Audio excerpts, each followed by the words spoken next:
Let's open this up.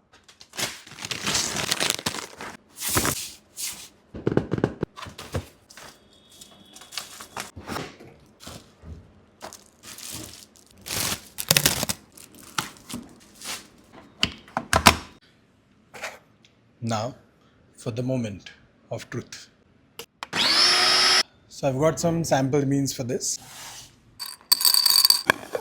This is medium plus roast. Let's see if this grinder can handle it.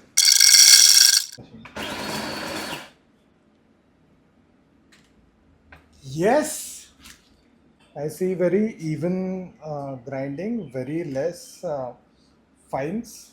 Like this minimum fines are like obvious in espresso, but I'm quite happy with this.